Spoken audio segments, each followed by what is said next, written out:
If you're a smoker or dipper looking to make a change, you really only need one reason to do it. But with Zyn nicotine pouches, you can find many. Zyn is America's #1 nicotine pouch. It's made with only 6 simple ingredients. Plus, Zyn is the only nicotine pouch with a 10-day hassle-free trial. There are lots of options when it comes to nicotine satisfaction, but there's only one Zyn. Find your Zyn online or in a store near you at zyn.com/find. Warning, this product contains nicotine. Nicotine is an addictive chemical. All-inclusive vacations make life easy with endless eats, bottomless drinks, and never-ending fun. So booking an all-inclusive vacation should be easy too, right? That's where Apple Vacations comes in. Book your all-inclusive getaway with Apple Vacations and receive exclusive perks at select resorts. You'll find the best deals at Riu Hotels and Resorts in Mexico, the Caribbean, and Central America, and enjoy a selection of exclusive nonstop vacation flights. Turn on easy mode at applevacations.com or call your local travel advisor to get started. Visit applevacations.com or call your local travel advisor to get started.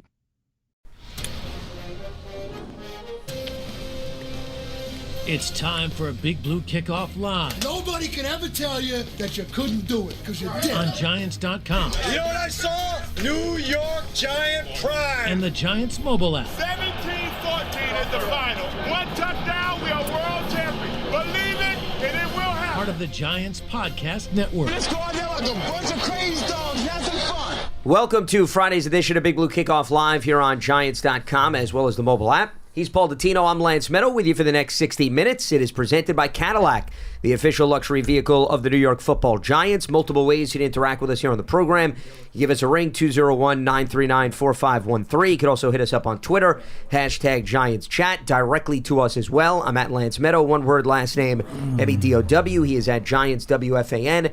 And as a reminder, you can find the archive of this show and our entire podcast network on the Giants mobile app, podcast platforms everywhere, and at Giants.com/podcast. So we prepare to survive the weekend. Then Monday, the entertaining aspects of the NFL offseason begins, Paul, with the start of free agency and players going every which way. Now, speaking of that, where I want to lead off with, and once again, this is not anything that the Giants are confirming, but we're not naive. There are reports out there about Russell Wilson, who is free to meet with whatever team he likes, because the Broncos have had conversations with him.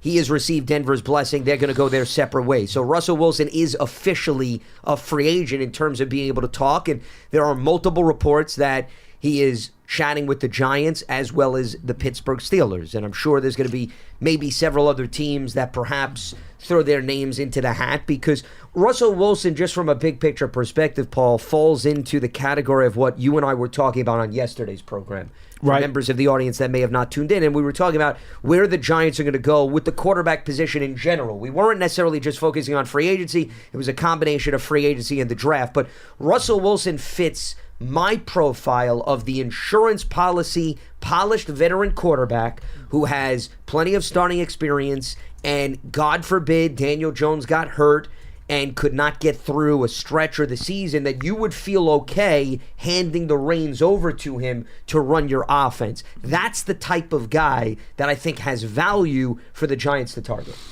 Well, I think the significant portion of this equation is the fact that you don't have to pay him but pennies on the dollar, because he's already got, what was it, almost $39 million, I think, guaranteed to him by the Broncos, who made him a street free agent by setting him free. So, in all reality, you know, he can become a $40 million quarterback this year, even if you're only paying him like $1.5 million. Because the salaries are offset. Basically, anything that a new team pays him is less that Denver owes him. That's the way that it works. So, you know, if you're any team in the league, it's incredibly low in terms of the economic risk that you might want to take in signing a Russell Wilson. Now, there's no question he's on the down. Mid-30s. I know quarterbacks have now proven they can play till 40 and even then some. He's definitely on the down.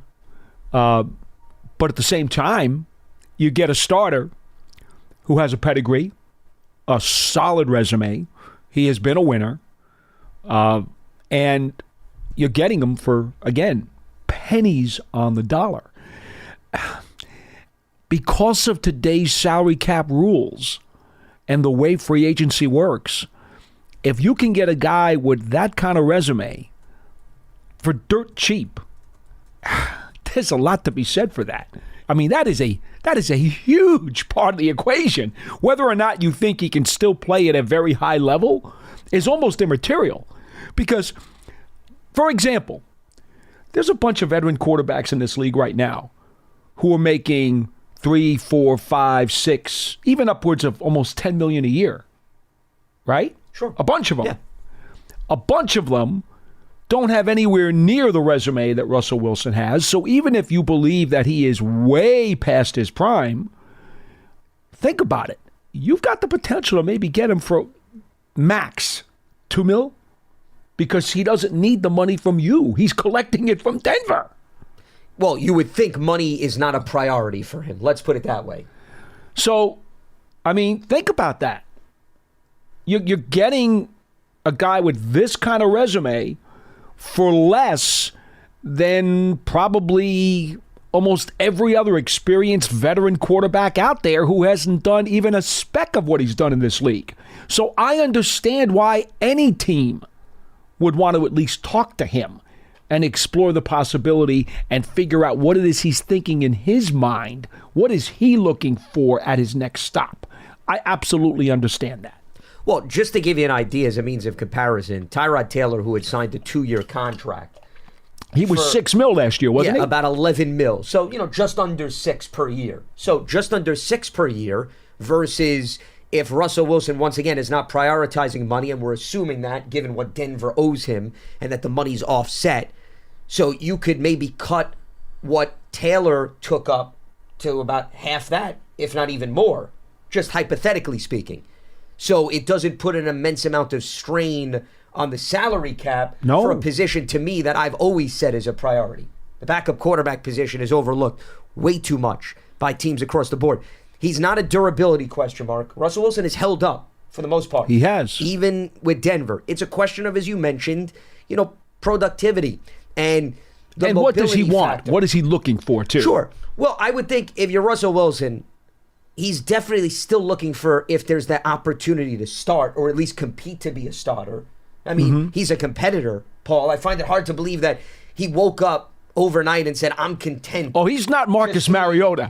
A clipboard holder. Marcus Mariota right now is a backup quarterback in this league. He is not getting a chance to start. So I don't think Russell Wilson has transitioned to that mindset. That's number one. Then number two, does he want to go to a team that he feels has a chance to win? I mean, given what he experienced in Seattle, I don't know. If you were just to compare, okay, the two teams that are reported to have interest in him, which is the Giants and the Steelers, well, Pittsburgh track record-wise in winning is very different than the Giants. So if winning is a priority, then you give the significant edge to the Steelers.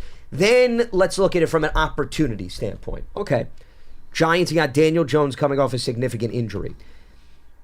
Joe Shane has made it clear they need to prioritize that position and they need to bring somebody in who could very well run the offense. So you also look at Daniel Jones's track record in terms of injuries. Not to, once again, wish anybody to get hurt, but I'm sure Russell Wilson would weigh that versus Kenny Pickett, okay, a younger quarterback. Granted, he was banged up this season. He did get hurt. But not the same track record of being sidelined as Daniel Jones. So are you looking to say, where's the pathway for me to get on the field? And once again, not wishing anybody to get hurt, you may say the Giants are a bit more attractive than the Steelers. However, the main difference is Pittsburgh could go to Russell Wilson and say, Kenny Pickett's coming off an injury-plagued season. Even when Kenny came back, remember Mason Rudolph remained the starter and did nice in terms of helping the Steelers win and ultimately make the playoffs. Pittsburgh could say, we're going to bring you in. You're going to compete with Kenny Pickett. It's going to be an open competition, whereas the Giants could be more of the mindset, Daniel's the guy, assuming he's healthy, and everybody else coming in is competing for the number 2 job. Those are also different scenarios there. Sure. That I just laid out. Sure. And, the other thing that you have to keep in mind here, too, is he's already gone through 2 years in Denver with a different system that we heard a lot of rumblings that he wasn't a good fit for the system. I'm sure that Russell Wilson's going to make sure that his next stop is a place where he's also comfortable with what they're running. He doesn't need to hear. And vice versa. Yeah. He doesn't need to hear, and go through what he went through with Sean Payton in Denver this past year, where apparently there was a definite disconnect between what the quarterback and what the head coach wanted to run. And I think that also is going back to Wilson's mindset of, remember, Sean was with Drew Brees for years. And what is Drew known for? Getting rid of the ball quickly. No doubt. Right? Being No doubt. precise. Russell's more of the off-schedule quarterback. Right, Paul? He's the scrambler. He is the furthest thing from quick game that you're going to find. So, that alone, when Sean took over the job, made people wonder, at least I was thinking, from a fit system, you wonder, is this going to work? Statistically, though, speaking, I think this gets buried and overlooked. Russ actually had a pretty good statistical season with Denver, all things aside. He had 26 touchdowns and 8 interceptions. He completed 66% of his passes. Solid season. Sign me up, Paul. Sign me up for that as a backup quarterback. Solid season. You're going to tell me you wouldn't take that? Solid season. And Absolutely. that gets dismissed to me because of, once again, the fit that wasn't ideal. Right. I concur with that. But I still think there's gas in the tank. And by the way, we should attribute Adam Schefter of ESPN. Right, but others have since sort of followed up. But he was the one, I believe, who may have first had it and had a photo that a fan apparently took at Newark Airport of Russell Wilson flying out at the airport on his way to meet the Steelers. So this is not something we're making up or something that we're even confirming. We're simply talking to you about a report that's out there, and we want to make sure we give credit to ESPN and Schefter for the gentleman who has unearthed this story. And so, whatever happens from there, happens from there. Schefter also used the term exploratory meeting with the Giants. Well, compared to we the just Steelers. laid out a whole bunch of questions that you'd have to get answered before you even begin to discuss any kind of deal. Well, but I chuckle when I hear that term. Couldn't you argue every meeting is exploratory with any player, Paul? Aren't you sitting down? No, and you're discussing the situations? because there are some meetings where you've already got the framework worked out before the guy comes in, and now you're just making the nitty-gritty, dotting the I's, crossing the T's, and you really kind of know what everybody wants to do. Exploratory to me is more of a feel-out process. It's more preliminary. There's much less substance to it.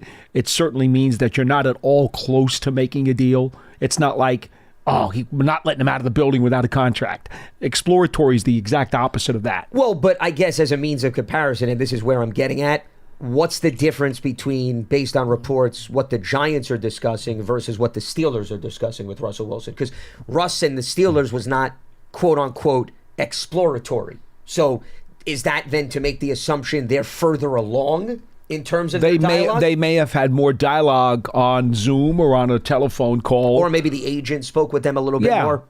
Maybe there was much more of a feeling out process that they had already gone through. Look, however you want to characterize it, it is what it is, and we'll just file it in the back of our minds and keep the radar out for it. And that's all you can do. Well, but I think the means of us bringing it up is a nice follow-up and transition from the conversation we were having yesterday, because we were talking about the different avenues that the Giants can take to address the quarterback position. And I'm a big proponent of a veteran backup quarterback holding a great deal of value. So I think Russell Wilson fits the bill and then some, given, as you were talking about, his vast resume as a starter. And we're not talking about the Russell Wilson from 2013-14 when he was helping the Seahawks get to Super Bowls, but you're still looking, at least based on the numbers game, a guy that could come in, run an offense, and make plays. And that's what you need. You need a reliable arm and a reliable decision maker in today's NFL. There were too many, and I know people turn to 2023. Well, the last few seasons, Paul, there's been an abundance of injuries to starting quarterbacks, and some teams have positioned themselves great because they've had that reliable backup who comes in, weathers the storm. Other teams, not so much. And I don't think it's a coincidence that when you look at last season, Pittsburgh is one of the few teams that was able to keep their head above water, despite the fact that they had a few different starting quarterbacks. Most of the other teams, they went through their fair share of ups and downs. It was a roller coaster, and as a result, they did miss out on the postseason. And I mean, granted, we don't even have to look at the rest of the league. The Giants are an example. They lost Daniel Jones, right? A few starters came in, and they ultimately missed the playoffs. Now, there were issues even before the game of musical chairs began, but it just goes to show you when you have that recipe in place that can provide some stability, it can really do wonders for your team. And New Orleans is a good example, by the way, when Drew Brees went down and Teddy Bridgewater stepped in for him, and he went 5-0 as the starter. And by the way, Bridgewater is one of those guys who fits into your category. Absolutely. Unfortunately, he's retired, but yes, he's the guy that fits my bill, without a doubt. And so does Mariota, to be honest. Yes, Mariota does, once again. He's another guy. Sure. He's a veteran journeyman who has been adapted to this role. Yeah. If that's where the Giants decide to go. Again, we have no idea. And that's the beauty of it, because the Giants have so many doors that they can open in regards to this. It is not an automatic, contrary to what so many hordes of people want to say, that they've got to draft one in the first round, or they've got to draft one at number 6, or they've got to trade up to get one. That could not be further from the truth. The fact is, they have multiple doors that they could logically decide to open any one of those. And that's really what makes this draft intriguing, to be frank with you.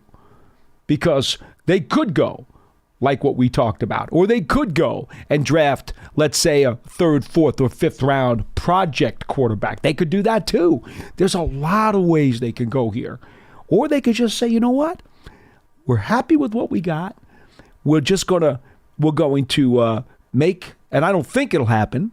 Okay, I don't think, based on what Joe Shane has said, he says we have to address the quarterback room. Yep. So I don't think they'll go status quo, but it is an option. Well, they could bring back DeVito and Tyrod Taylor. Sure. They could do that. Well, Taylor fits the bill of a veteran quarterback, and he knows the system. They could go status quo. That is a door they could open, folks. Please don't discount that. It is a possibility.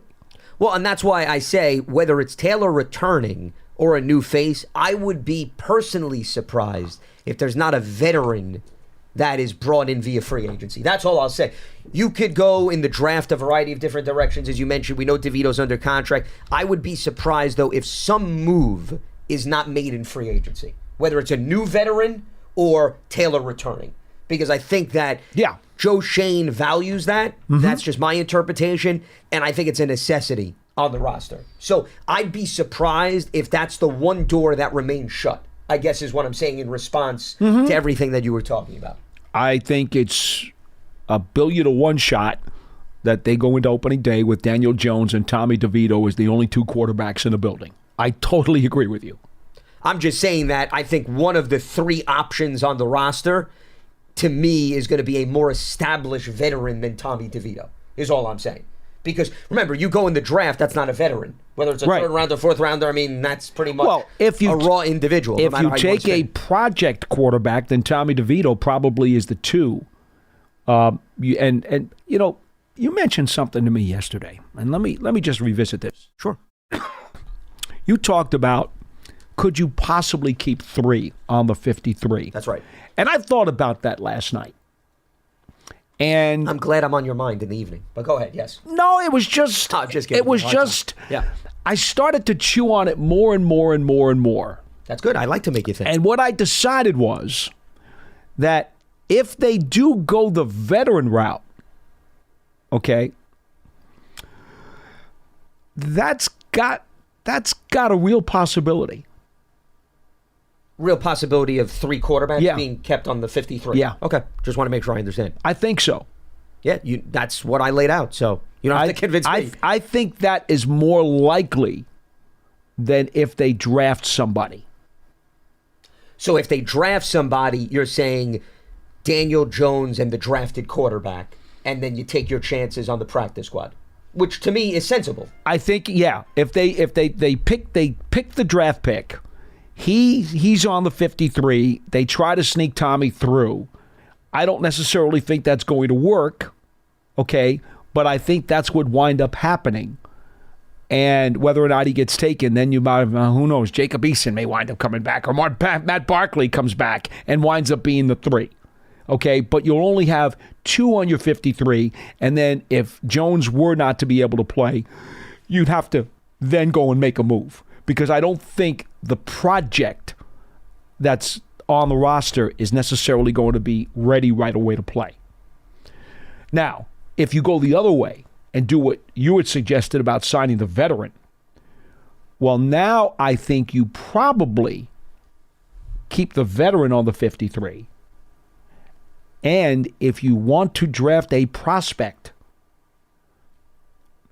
now that prospect is also going to have to be on the 53. Well, it has to. I mean, especially if you use a top 4th round pick. You can't expose a pick to the practice squad. Yeah. He's not making it.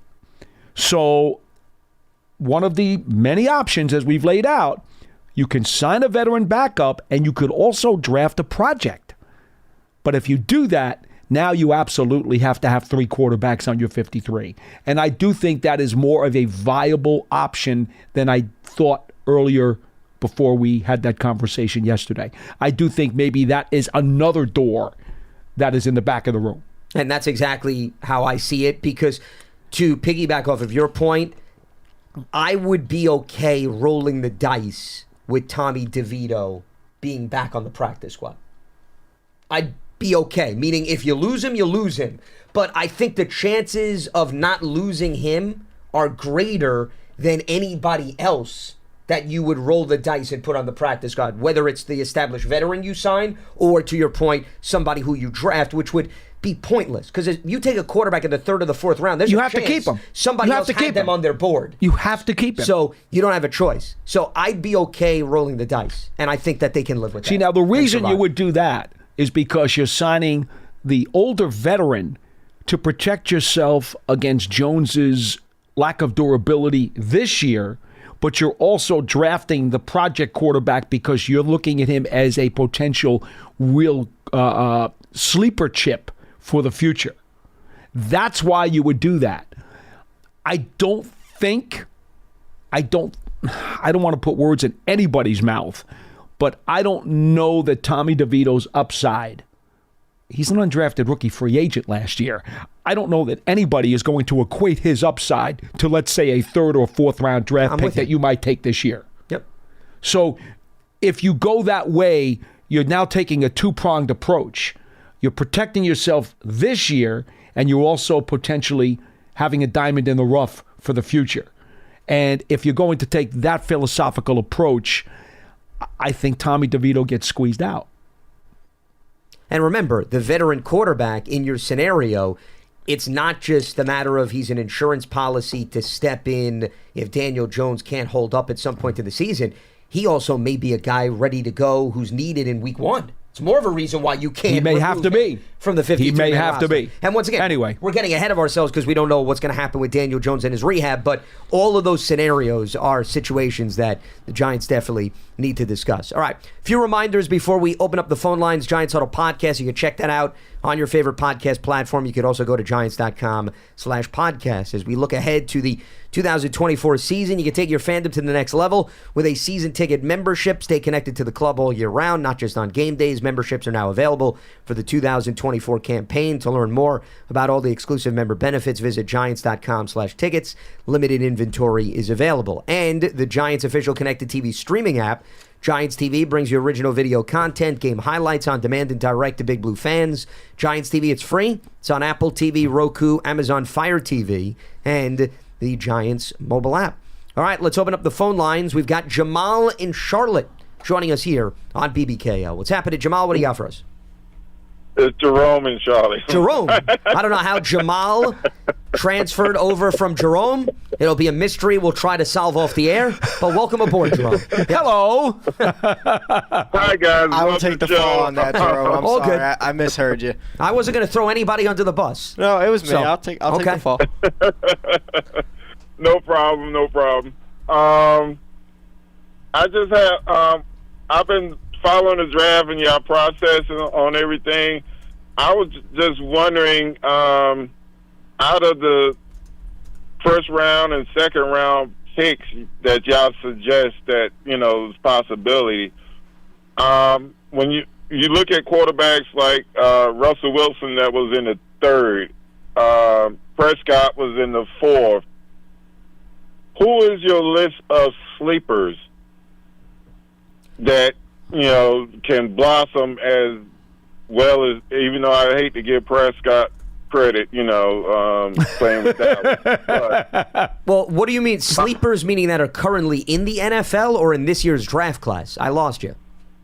This year's draft class. Oh, okay. Well, who is the list of sleepers that is 3rd, maybe 4th, that can blow up and be well-named starter that can possibly, like Prairie and with the 49ers.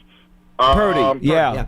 The guys who I would kind of be putting on my radar if you wanted to get one of those projects, okay, one of those diamonds in the rough. Spencer Rattler from South Carolina, for me, is a guy who I would absolutely look at. Now, I met him at the Combine. He is on the smaller side. He's not very tall. He's more of a smaller quarterback. I usually 6'1". I usually shy away from those guys, but my goodness, there's a lot to like about him, and it is his size that really downgrades him as much as anything else. Michael Pratt from Tulane, he is another one who he's 6'3" now. He's a bigger guy. Now Tulane, they don't have this great aerial downfield passing attack because Pratt does not have the strongest arm. His arm strength is a bit lacking. That would be a reason why he would be down further in the draft. The other guy who I'd be interested in, and there are two who to me are really dark horse candidates, and I say this for various reasons. Joe Milton out of Tennessee. You mentioned him yesterday. I mentioned him yesterday. Yeah. He has only started 17 games at the Division I college level, so he is as raw as an onion. Okay? He needs an awful lot of work. But physically, he is a big, strapping dude. I mean, this guy is built like a tight end. He's got length. He's got an absolute rifle of an arm. I met him at the Combine. Very poised. Really enjoyed talking to him.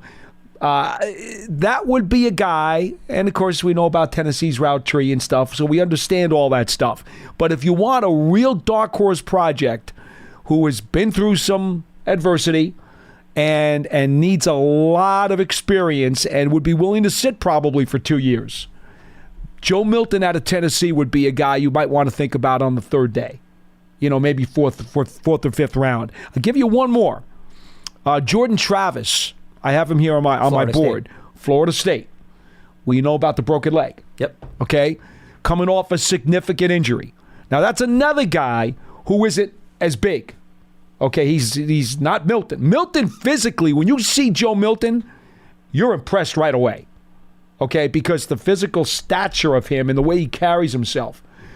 The Florida State kid, Travis, he's more along Rattler. He's a smaller, more compact guy. But, he's done an awful lot of good things. I'm looking at the research I did on him. Really good season. 3+ years as a starter between Louisville and Florida State. 39 total starts overall, 29 victories at the NCAA level. I go by the Parcells rules. That's a big deal for me.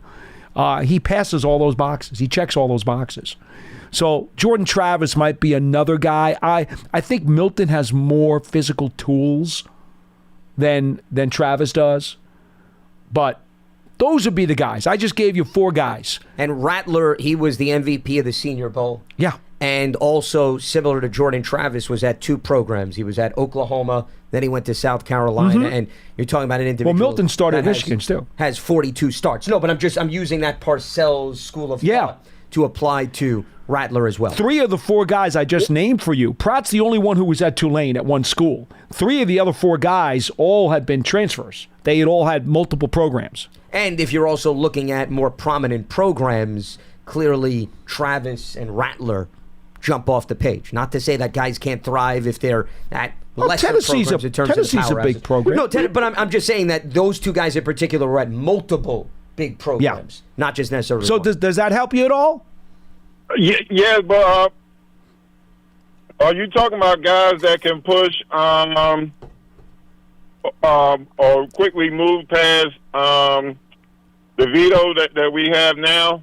Well, you would think. Yeah, I don't. I mean, why if these guys are dark horse, start of day 3 picks, and Tommy DeVito was an undrafted rookie free agent, you would have to believe that coming in they would immediately have a leg up, even though they don't have the experience of playing in the league like Tommy does. They come in with a higher grade or a higher pedigree. Yeah, if you're going to take a quarterback in the 4th or the 5th round, I would assume you feel there's more upside than an undrafted guy. If that was the case, then just wait till the draft is over and sign one of these guys if perhaps they get through. Okay. I appreciate y'all, and y'all enjoy y'all weekend. All right, you as well. Free agency. Yep. Thanks, Jerome. Appreciate the phone call. Now, again, those 4 guys that I just mentioned, these guys are all project quarterbacks, and their ceiling is unknown. Will they just be good backups in the league? Will they be okay starters? Will they be somewhat better than okay starters? No one's going to mistake those 4 guys for franchise quarterbacks. No, that's why limitations. That's why they're not in the first round conversation. They're not. Yeah. But again, we also talked about yesterday how 12 of the last 27 starting quarterbacks of the league came outside the first round. Sure, but the one thing that also I was thinking about based on the conversation we had is, and this is not discussed enough, why was it that those 4th, 5th, 6th round quarterbacks thrived? And I guarantee you the environment is the common theme. Various strands in the spider web. But so the point is, though, always, if you want to, though, have success, if you want to be the latest team to get a 4th or a 5th round quarterback and make it work, you've got to look at what's around the quarterback currently and whether or not you could duplicate what the Russell Wilsons in Seattle, the Dak Prescotts in Dallas is, San Francisco, Brock Purdy, Tom Brady in New England. If your house is not in order, Paul, it's going to be very hard for you to become the latest success story. That's my point. The Giants have gone that route with the project quarterback before. They've drafted Davis Webb. They've drafted Kyle Lauletta. Right? They drafted Ryan Nassib. Those guys, though. well, yeah. Over the course of time, they did go and try to get project quarterbacks. And for whatever the reason, and I still think in Davis Webb's case, he just never had a chance. He even went to a couple other organizations. Yeah, he was always behind the number 1 those pick. Guys, in fairness, never really had much of an opportunity. I don't think that Nassib really ever developed into anything very much. He never did anything in the league, and Lauletta didn't either. Well, and also when Eli Manning's in front of you, you're probably never going to get on the field anyway. Well, again, that's why I look at Davis, and I look at Davis Webb, and he was behind Darnold with the Jets. He was behind Josh Allen with the Bills. And then he comes back here, and he's behind Daniel Jones. So he never got a chance. I still think Davis Webb could have been a good quarterback in this league. I still believe that. And the one game that he played, he showed he had something to offer. But the other guys, no.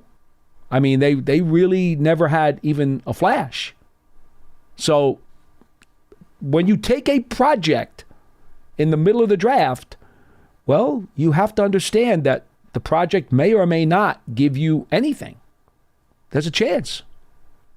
Well, and I think this name came up yesterday because we were talking about the injuries across the league. Jake Browning, who stepped in for Joe Burrow last season. Browning was on several teams, including the Vikings, never really had much of an opportunity. All of a sudden, his number is called in Cincinnati. He seems to be a good fit for what Zach Taylor is running from an offensive standpoint, and Browning had several good starts. Now, that doesn't mean that Browning is going to replace Burrow in Cincinnati, but that's why I go back to the environment, and the team and the play caller shapes the trajectory of the quarterback. So this idea that everybody can find somebody in the later rounds, all the examples that you gave, Paul, I'm not disputing that, but what I'm saying is the rationale behind why those quarterbacks panned out was that the fit was good, and the talent around that player was even better. Well, in Kerry Collins' case, he had been spit out by a couple of organizations. He had a lot of personal demons and a lot of things that had derailed him after one good year in Carolina where he actually made the playoffs. And so he's on the scrap heap, and Ernie Accorsi is like, well, let me do my research. I'll call up Paterno, his Penn State buddy. Let me call him up. Let me see. What's the report on this guy? What's the background on this guy? Why did it all fall apart for him? And what happens? Ernie Accorsi picks him up off the scrap heap. The Giants put him in a character building program. He changes his entire life, totally does a 180, and becomes a model citizen with the Giants' help and counseling. And all of that first-round talent that had come out of college wound up showing up on the field. Sure. And he gets the Giants to a Super Bowl. I mean, he was also a very high pick, though, in fairness. No doubt. But my point is, yes, circumstances absolutely have a huge impact, no matter how good the guy may or may not be, as to what he finally becomes.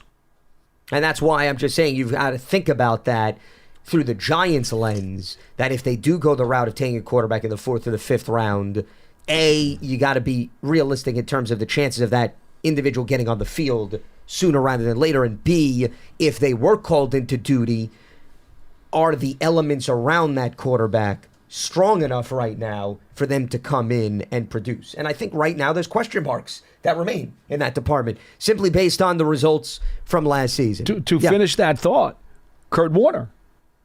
Nobody wanted him. The Giants signed him for a year as the stopgap to basically mentor Eli Manning. Okay, Manning comes in. Manning is then given the keys to the castle. Giants were very honest with Kurt up front. It's a one-year deal. Season's over. Now he's back out on the street after showing people, yeah, I could still play in this league. He goes to the Cardinals and takes them to a Super Bowl. Sure. Well, he was, though, a previous Super Bowl MVP. I understand that, but he had been given up for nothing. Well, yeah, but he was on the garbage pile. He was done. Nobody wanted him. Yeah. He had no offers. But Kurt's more of an example of the veterans that we're talking about, I think. The point being that the spider web has a lot to do with either a guy's success or, for that matter, the reclamation project that he may become. Sure. Yeah. No, in terms of the numbers he put up in Arizona versus what he put up with the Giants. In fairness, though, and this, I think, gets overlooked on Kurt Warner's resume, especially with the Giants. Remember, the Giants were 5-4 with him as the starting quarterback. Oh, before Tom Coughlin made the decision to go to Eli. People forget that the Giants had a winning record. Yeah. I know. Hey, look. No, I know you know. There were veterans that tends to get. There were veterans in that locker room who were not happy. I can only when that change was made because they thought that Kurt could get them to a wild card. But Tom looked at it and Kurt was holding the ball too long. The line wasn't holding up. He was taking too many sacks. He was also fumbling the ball a lot. And so Tom said, I think best thing is let's get Eli's clock started. Turned out to be the right thing. Rest is history. Yep. Let's head back to the phone lines. We check in with Rich in Virginia. What's happening, Rich? What do you got for us? Well, happy countdown to free agency, Godfather, Dottino, and Lance. Great off-season coverage as usual. It's very entertaining to listen to all the speculation. But question for you guys is, worst-case scenario, we lose Saquon and McKinney in free agency, among others. What's the deal now on comp picks? Would we get comp picks this year if we lose them? No, that gets factored into the following 25? Year. Yeah, Rich, that gets factored 25? When you lose a free agent. That goes towards the following year. Right. Yeah. Spring of 25. Yeah. What draft position? Because I remember it's usually third, correct? No, well, no. There's a formula. We don't know how those computations are going to pan out because you also, remember, have to factor in who you sign and who you bring in offsets what you lose. Yeah. There's a scale, and you have to balance the scale, and it depends on what comes out and what goes in. And the other thing is, you mentioned third round. The reason you mentioned that is because the rule is you cannot have a compensatory pick after the first or second rounds. compensatory picks only come into play in the NFL at the end of the third round. That's the highest you can go. But you can get multiple picks. Sure, but you can't assume where they're going to be until they determine whatever the mathematical formula is. Nobody publicly knows because they don't reveal that. So you can't make assumptions based on what happened in previous years that it's going to apply to following years. Okay, great. All right. Well, thank you very much. Keep up the great work. Love Appreciate you guys. the phone call. Good day. Yeah, not a problem. Yeah, I wouldn't get too ahead of ourselves in terms of compensatory picks for 2025. Let's get through 2024 first, and then we can digest what's going to happen in 2025. All right, let's head back to the phone lines. We got Diana in Myrtle Beach. Diana, welcome to the program. What do you got for us? Hey, thank you guys so much for taking my call today. I really appreciate it. Hi. I wanted to talk a little bit about Saquon Barkley, and I wanted to give myself a chance to actually breathe and really digest what was happening before I called in. I heard Joe Shane, I believe it was, say that he was valuing the running back position, and it's almost like buying a house where you have to look at comps. And I think that upsets me a little bit because Saquon Barkley is not the running back position. He's a person. He's a person who brings energy to the sidelines.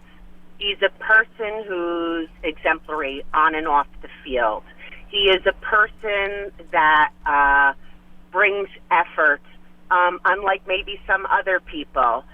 He's a person that's great in the locker room, that's a good teammate.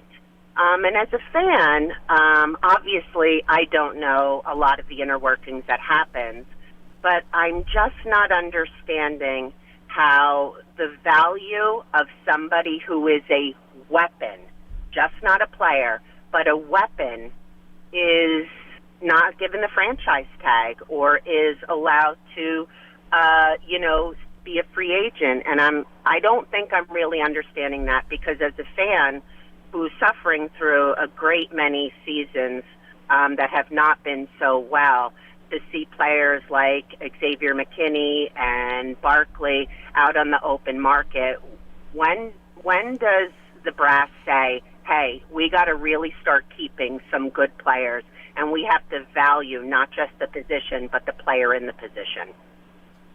Well, fair questions. I think with respect to Saquon Barkley, we don't know what conversations went on, Diana, before they ultimately decided not to tag him. But remember, based on how things played out last season, he was tagged. They did a reworked one-year deal.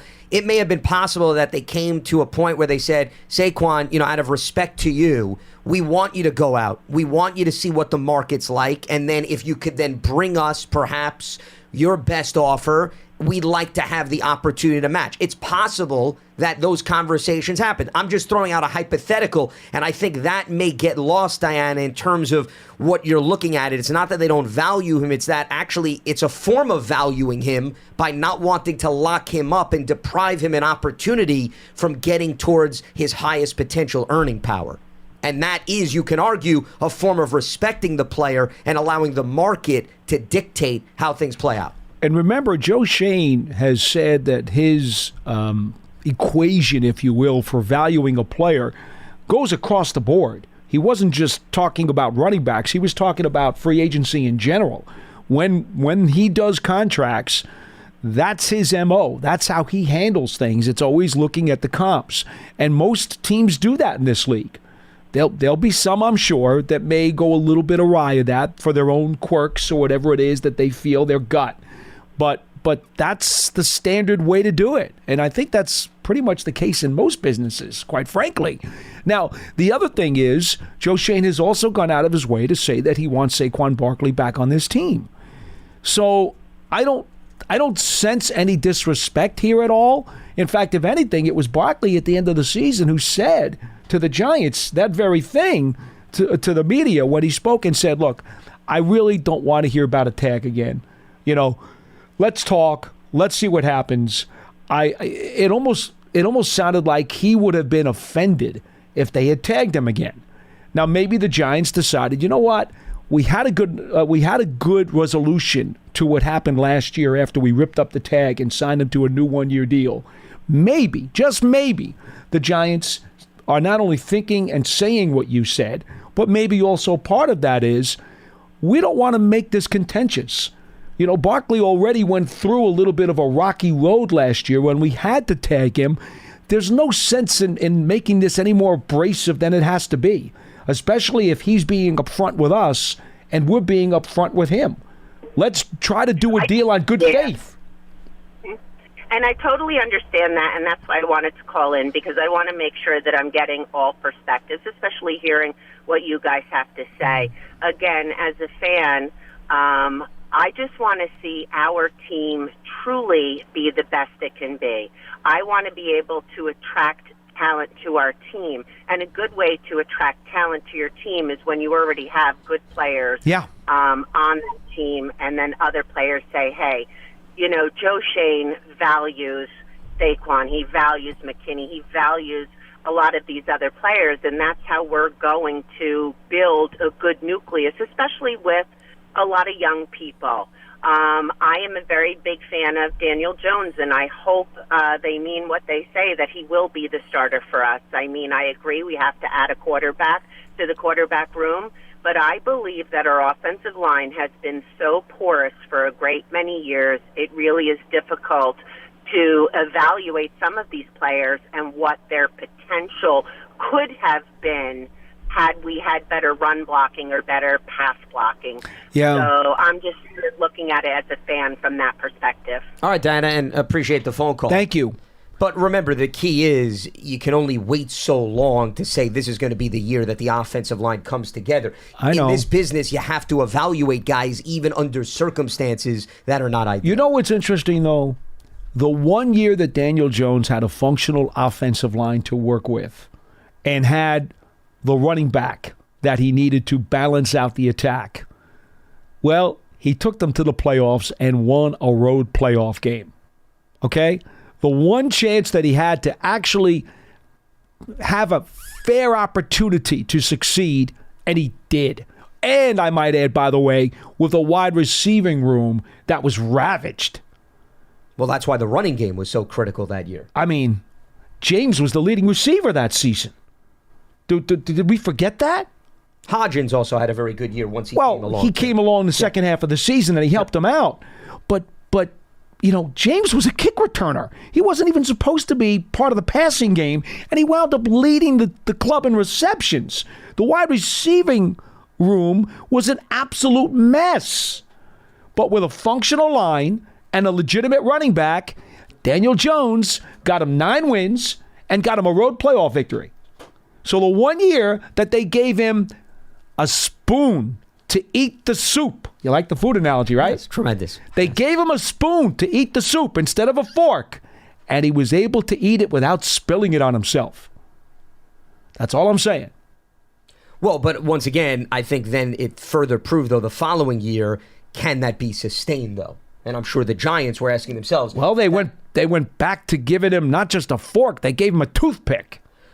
True, but also the running game wasn't nearly as effective as it was the previous Running year. game went down, offensive line went down, receiving core still wasn't really where it needed to be.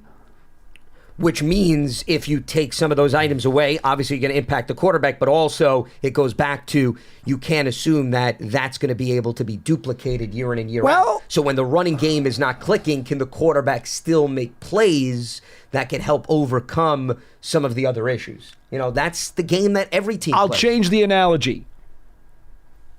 He finally had a car with 4 wheels, and he drove it to where it had to go, to the playoffs. Every other year of Daniel Jones's career, he's been stuck with a car that had no more than 3 wheels. Some years it had only 2. Well, and he also hasn't stayed healthy, too. I mean, that's the other factor that No we bring doubt. up. So, once again, a lot of factors. I think just going back to what the caller said about respecting players, it's not so much the Giants and Saquon Barkley on an island. I think what's happening is a reflection of, once again, the running back market. I mean, think about, Paul, all the other running backs that are hitting the market. Derrick Henry and Tennessee, okay? They could go their separate ways. The Cowboys didn't tag Tony Pollard for the second straight year. Josh Jacobs is going to hit the market with the Raiders. Austin Eckler is a free agent. Now, if you looked at all those players, they're all different in terms of their skill set, but I would say several of them are weapons, like Saquon Barkley, not just running backs. So why isn't it that those teams didn't tag their respective players? I mean, you can interpret it the same way and say, aren't they disrespecting their talent? And I would say, no, it's more of a matter of these front offices are seeing this running back market not get a lot of money, and you have to play the game of economics. When you are putting a team together, the general manager, in an ideal world, yes, they're human beings. You want to personalize things, but good businesses looking at it through the X's and O's lens and not getting caught up on some of the other elements that don't always necessarily overly influence the outcome of football games. Football-wise, at least the people that I respect out at the Combine all agreed. Saquon Barkley, strictly from a football X's and O's perspective, is worth more to the Giants than he is somebody else. Well, and he also knows the system. So that too. Yeah. There's comfort level, leadership, and all that other stuff. Sure. I think Joe Shane also knows that. And that, to the caller who called a few moments ago, that's also part of it. Joe probably in his own mind thinks it's also a pretty good bet that all the outside suitors realize, he's worth more to us than he is somebody else. So they probably won't bowl him over with an offer. I understand that because the market's flooded with some very, very good players who are top shelf backs in their own right. And on the flip side, you could say, okay, well, you have other options if, God forbid, you lose Saquon Barkley, though you would argue if you're not going to re-sign Barkley, hard to believe they would then invest more money in another similar veteran running back. That doesn't necessarily add up. No. But there are options on the market who may not cost as much. But the other thing that you were pointing out is it's saying we're not going to bid against ourselves. We're going to let the market dictate things, even with a guy like Saquon Barkley. And that's good economics. That's what I'm getting at. I understand the last caller brought up the human element. And in an ideal world, we wish everybody looked at the human element, not just in sports, in business too. But when you're dealing with a salary cap and you have limitations, sometimes that human element has to take a back seat. It's not a cold view of the world. It's just a reality. You can't always say you're going to give somebody X amount of dollars because they're a good presence in the locker room. Not every team has the luxury to be able to throw that type of money around. And I think that's the big challenge for most teams. Let's head back to the phone lines. We got Mike in Virginia with us here on BBKO. What's happening, Mike? What do you got for us? Hey, how y'all doing? I just happened to call in. I missed the first caller, so I guess I might be going over some of the stuff he brought up already about with Barkley. I mean, my personal opinion, I don't think, you do have the market, and I understand that, and I understand the business aspect of it. But Barkley, in my opinion, is not a market kind of player. You get so much more. I mean, how can you downplay a person that literally may touch the ball just as much as the quarterback, plus his receptions? Well, that's why he's a weapon. We're saying he's a weapon. Barkley is not a running back. He is a weapon, and he means more to the Giants than he does any other team. I am so on board with you, and I don't want to speak for Joe Shane. It's not my place to do it, so I will say this. I suspect this. I won't state it as a fact, but I suspect this. If there were no salary cap, this would not even be an issue. Well, I mean, because Saquon Barkley would have been re-signed in a heartbeat. Right? Well, Paul, you could apply that logic to all 31 other teams too. No, because not every team wants every one of their free agents back. No, but they'd feel pretty good about having the ability to keep them. But this is a guy. This is a guy they want back. Well, I think I just hope that they're not trying to overthink it. Where the market dictates, because at some point, just like y'all always say, it's a business, right? So in some businesses, some people go out and they'll spend extra money to make their business better than where they're already at. They'll invest it in somebody to come in and I forgot what's the term, but what, a consultant? A consultant. Yes. But they'll pay that extra money, right, for a consultant to make their business better. So I use that in comparison with Barkley. You got to pay that extra money for Barkley. He's not a market player, in my opinion. He's not like Christian McCaffrey's not. these are players that will change your team. You just have to build around them correctly. Well, but you need to have the money and the ability to build around them, though, too. Keep that in mind, Mike. I mean, any money you use on the running back position or the weapon position, then you take away from bringing in those other resources, and that's also something the Giants need to weigh. If we put X amount of dollars in point A, do we have enough for B, C, D, and so forth, or can we be more economically friendly with position A, which gives us more flexibility for then well, my B, C, and D? argument to that, would be, yes, everything changes within a year, but last year, what they offered him last year, why would it go down from there? Well, because in fairness, though, Saquon's now a year older.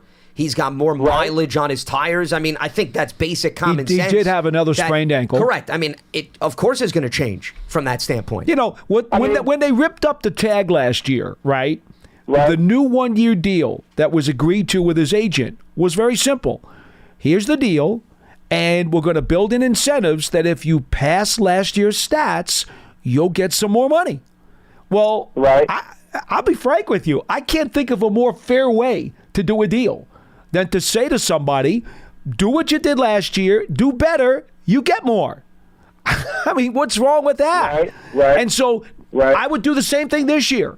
The deal that I would offer him, whatever the base deal is, okay, that the Giants think is fair or any team thinks is fair, I would also add incentives onto it and say, Saquon, if you play 17 games, if you catch so many passes, if you run for more yards than you did last year or break 1,000, you'll get incentive money.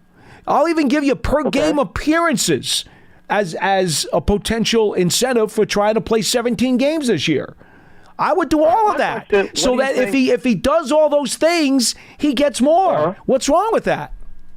What do you think that with what's going on now with the salary cap and running backs, base would probably be this year for running backs? Is it, you think, 9 to 10 or 10 to 11? What do you Joel think? Corey of CBS Sports, who was a longtime NFL agent and I think is the best in the business at analyzing all of this stuff, has told me, and then he also mentioned it to John Schmelk for the Huddle program, that there will not be any free agent running back in this class that gets more than $10 million guaranteed on an annual basis. Woo. Oh, man. That's his impression based on the market. Okay? That's his impression based on the market. Okay. That none of these guys is gonna get more than $10 million guaranteed a year. That's Joel Corey's opinion. I'll be frank with you. He's a heck of a lot more of an expert at this salary cap stuff than I will ever be. Right. So when he says that, I'm going to put a lot of stock in it. Now that doesn't mean you can't give someone incentives that could get him over 10.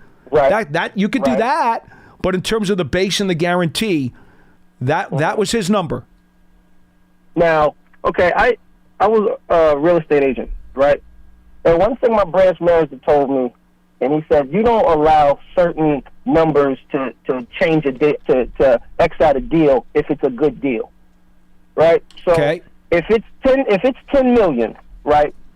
Is Barkley honestly worth 2 more to get that deal done? In my opinion, well, it depends on what else, though, once again, you need on your team. I think the reason why, Mike, other businesses are not good examples in this conversation is there's no salary cap in the real estate business, okay? So if you can get a little bit more out of the budget or you can move money around, that's doable. The NFL, you're not allowed to do that. There's an end-all, be-all number. So I don't love the analogies when you bring in other industries. Joe Shane and the Giants don't have the same flexibility. They can't get a donation of $5 million to then give 2 of it to Saquon. It drastically changes the conversation. You know, $2 million bucks could get you even 2 veteran players on a 1-year minimum. Sure. I mean, that's how important $2 million can be to a general manager. Again, though, what's so bad about you give him the number that Joel was quoting and then say, all right, you got incentives that could be worth another $1 million or 2. What's so wrong with that? Right. Guaranteed money. I know that's a big deal. It's always a big deal. It's always a big deal. Well, I get it. I don't want to touch too much on that one. I also want, I really just, I hope we can, we got some money to play with this year. Let's try to get a lineman, guard, and we need that wide out, man. We really need that wide out that can change the game. Yep. I hope we can do something with McKinney. But at the end of the day, man, hey, I'm a Giants fan through and through. I'm going to rock with him through the tough times. And, I hear you. All right, Mike. My call, fellas. Yep, appreciate the Good phone call. Thank you so much. I mean, you look at the running back numbers, financially speaking, across the board, and I brought up Miles Sanders last season, who wound up getting about $6 million per year when he signed with the Carolina Panthers. I mean, that was the going rate. So teams realize that, and that's why I think there's been a hesitancy to invest in this position. And we could sit here and talk about their weapons versus running backs, but let's face it, if you bring up the highest paid running back / weapons in the NFL, Christian McCaffrey's really on an island all by himself, Paul. I know Jonathan Taylor recently got a deal from the Indianapolis Colts, but fully guaranteed money, just to give you an idea, McCaffrey's at $30 million, Taylor's at $19. There's a significant difference between that. And Alvin Kamara's another guy who recently got a decent contract. His fully guaranteed money was just over $17 million. Very different from McCaffrey at $30. And then everybody else pretty much falls into line. So the market is being utilized to dictate how things are going to play out at that position. And that's pretty much the best way to sum it up. And I think that's been the mindset of teams, not just this year, but across the board over the last few seasons. All right, that is going to wrap up Friday's edition of Big Blue Kickoff Live. Today's episode, part of the Giants platforms everywhere and Giants.com/podcast. For Paul Dottino, I'm Lance Medow. Enjoy the weekend as the festivities will get going on Monday with the start of free agency. You can stay locked to BBKL right here at 12:30 p.m. Eastern. Have a good one. All-inclusive vacations make life easy with endless eats, bottomless drinks, and never-ending fun. So booking an all-inclusive vacation should be easy too, right? That's where Apple Vacations comes in. Book your all-inclusive getaway with Apple Vacations and receive exclusive perks at select resorts. You'll find the best deals to Hyatt Zilara Riviera Maya in Mexico and enjoy a selection of exclusive nonstop vacation flights. Turn on easy mode at applevacations.com. or call your local travel advisor to get started. Visit applevacations.com or call your local travel advisor to get started. If you're a smoker or dipper looking to make a change, you really only need one reason to do it. But with Zyn nicotine pouches, you can find many. Zyn is America's #1 nicotine pouch. It's made with only 6 simple ingredients. Plus, Zyn is the only nicotine pouch with a 10-day hassle-free trial. There are lots of options when it comes to nicotine satisfaction, but there's only one Zyn. Find your Zyn online or in a store near you at zyn.com/find. Warning, this product contains nicotine. Nicotine is an addictive chemical.